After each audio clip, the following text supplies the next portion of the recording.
Thiru Sitaram Yechury, General Secretary, Communist Party of India, Marxist, to address the gathering. Thank you. முன்னால உங்களுக்கு எல்லாருக்கும் வணக்கம். எனக்கு கொஞ்சம் தமிழ் தெரியும். இங்கே தான் மெட்ராஸ்லன்னு என்ன படிச்சிடுது. அதுக்கப்புறம் தெலுங்கு போயிட்டான்.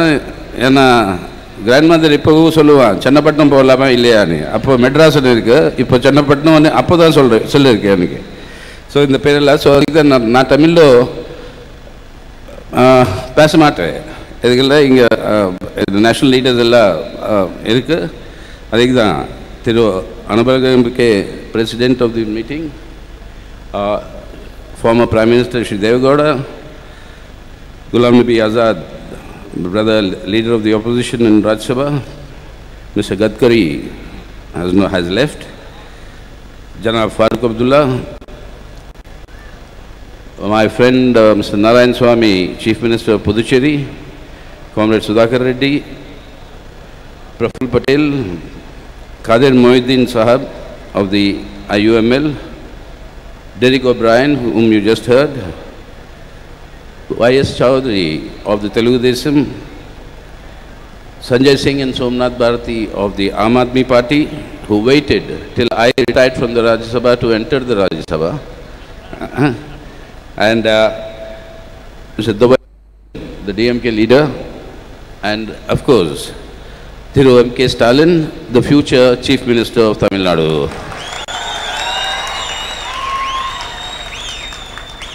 I join everybody here in paying my homage and my respects to Kalingar, Karunanithi. I do not wish to repeat what all has been said by all of the leaders, but I am paying respects to one of the most senior, most political stalwarts.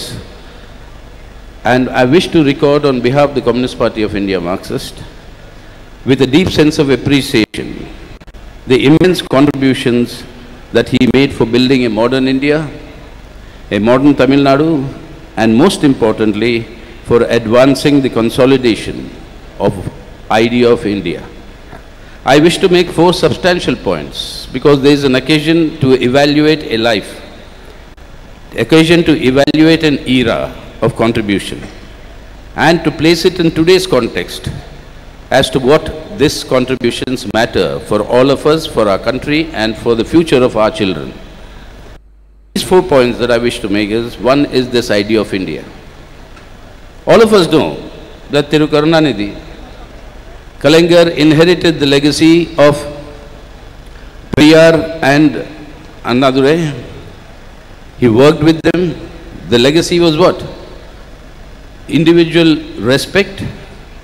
Legacy was social justice. Legacy was rationality and rationalism. The legacy was equality, irrespective of caste, creed or sex. And the legacy was prosperity for all.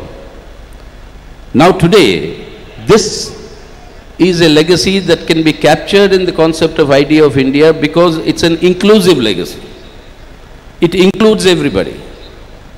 Instead of Bengali nationalism, instead of Tamil nationalism, instead of Telugu nationalism, my mother tongue, all different nationalities in India have come together to be subsumed while retaining that specific identity, while having the pride of that identity, have all been subsumed under one pan-Indian consciousness, and that is the idea of India. And without that idea of India, none of us will exist.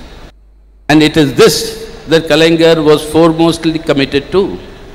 And today, what are we seeing? The exact opposite of that happening. Instead of inclusion, we are seeing all exclusion. The 89 MLAs of the DMK. Here, I would have wanted to say all this in front of him.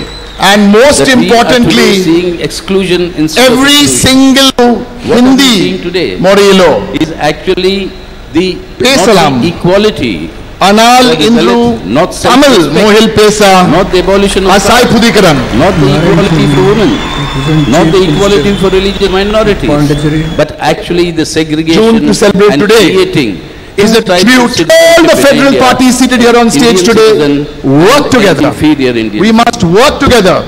If real respect has to be shown, ready.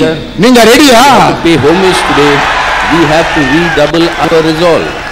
Ready. Ninga ready, First to saving and consolidating the idea of India. For the great man is listening here once more with more feeling and passion. Ready, Ninga ready, without that, neither India nor Tamil Nadu. Valga, Kalingar, Pugal, Valga!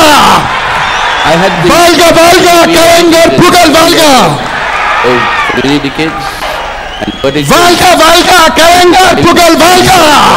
We're all working Valga, Kalingar, Pugal, Valga! Prime Minister. And since the time in the steering committee of the United Front and later in the committees of the UPA, we had worked together. There are many things I've learned from him. I cherish all these things, but one thing I still maintain. He had a very, I would say, a sublime sense of humor.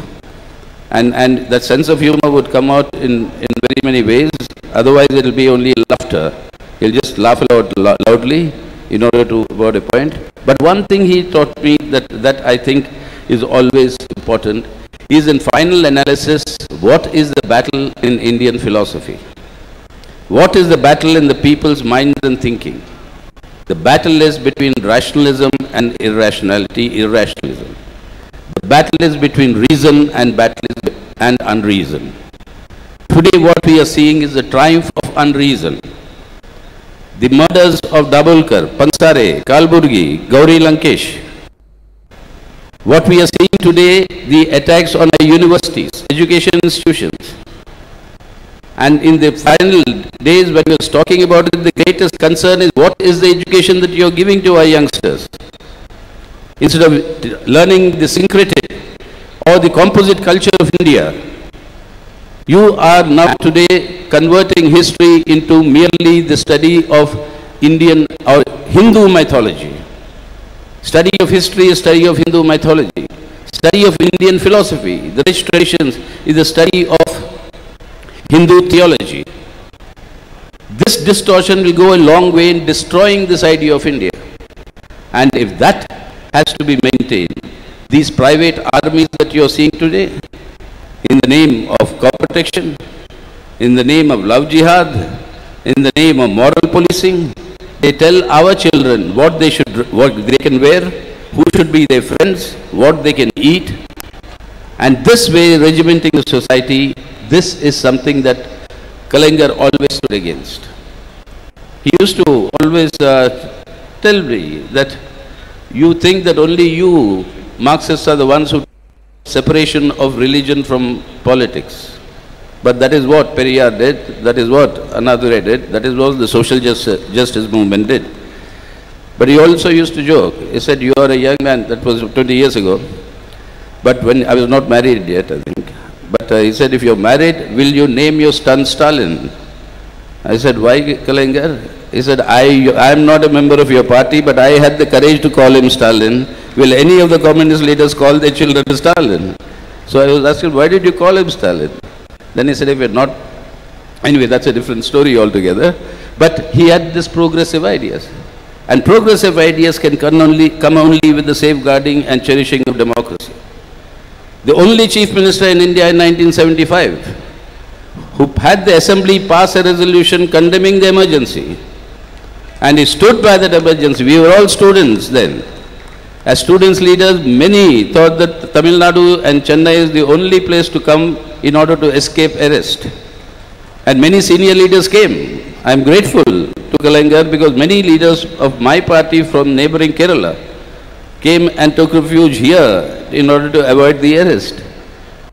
What is happening today? You've seen the arrest yesterday of intellectuals who came out in support and solidarity with the Dalits who have been the worst sufferers of the violence in that Bhima Koregaon incident.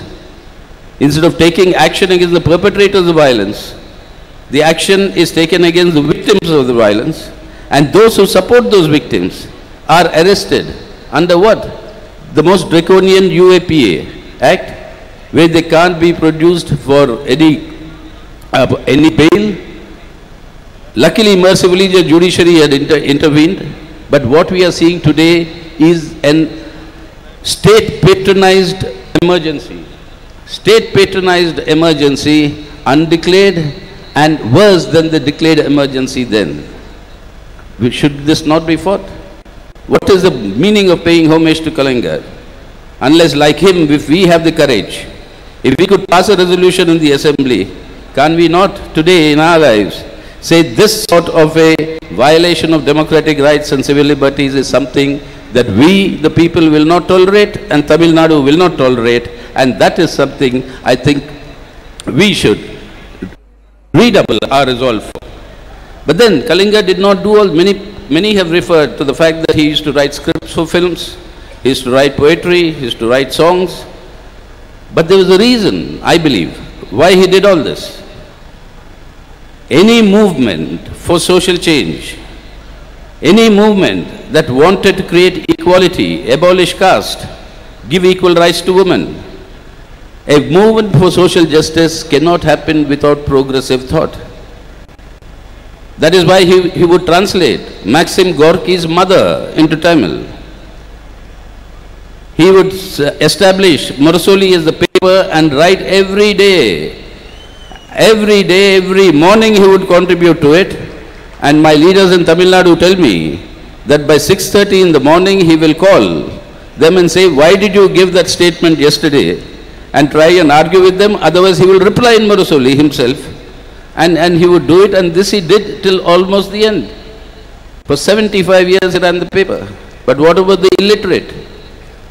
What about the vast mass of illiterate people? How do you give them progressive ideas? That can only come through the films, the story that you write, the scripts that you write, the dialogues that you give, and therefore his going into that area was actually to create a people's consciousness. And that was part of the movement that the Kalingar represented, and that is where I think his entire work will have to be assessed. The four fundamental pillars of our constitution: social justice, federalism, the conclaves against authoritarian trends, center-state relations. Jala Farooq Abdullah is here. He held one in Srinagar. NTR was here. I mean, he was not here, but when he was the chief minister, there was one in Vijayawada. Jyoti Basu held one in Calcutta.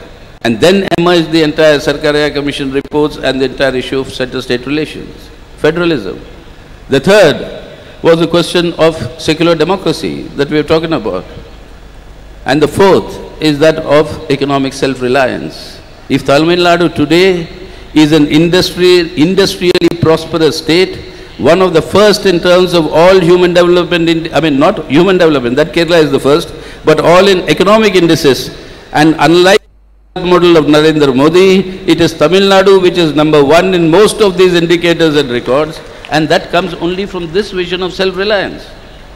So on all these four, I think it is important to recognize Kalingar's contribution, along with the pride of Tamil language, the World Tamil Conference that he held, and the entire question of Tamil nationality, the pride of also being an Indian while being a Tamilian, while belonging to the Dravidian movement, while taking forward that culture, that both of them are not antagonistic to each other, but they strengthen each other.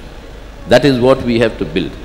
And that is what is under attack today by the government we have and by the forces who are in power.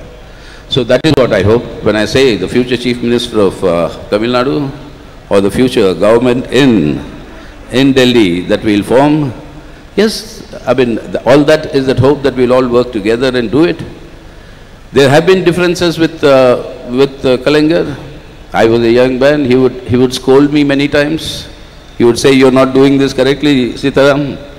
Out of respect, I would accept it. But then upset when from the United Front government, after Devagowda ji and Gujral Sahab, he supported the Vajpayee Sahab's government. I asked him, I said, "You will come back to the secular front." He said, "No, I'll come to lead your secular front someday." And he came back. He came back in 2004 to form that UPA. But all the differences apart, they'll come. Naturally, we're different parties, it'll come. But the perspective and the vision has to be understood. That is why I say, maybe weaknesses. There's an old Russian proverb. I'll end with that proverb. And the Russian proverb says, there are times when you see a hen flying higher than the eagle. But no hen can reach the heights of the eagle. Those who would criticize the Kalingar will also have to note that Kalingar was an eagle in the socio-political cultural space. An eagle has the capacity not only to fly very high, but the eagle alone has the faculty and the capacity to have a sharp, focused vision that it can see what is there on the ground that needs to be tackled. So while flying high in the sky, you would have your vision on the ground. And that combination that the eagle possesses, what was Kalingar was. So that is why today we miss him. Today's battles we miss him. But I can only wish to Stalin that he inherits this legacy. He inherits this legacy of Periyar, of Anna, of Kalingar. And it is expected of him, not only by the people of Tamil Nadu, but all the secular forces who want to strengthen this movement for the idea of India, for an inclusive India, that we can only wish to Stalin all the very best, that he discharges these responsibilities and emerges truly to create a better Tamil Nadu and create a better India. Thank you, and with that I pay my homage to Kalingar and Jai Hind.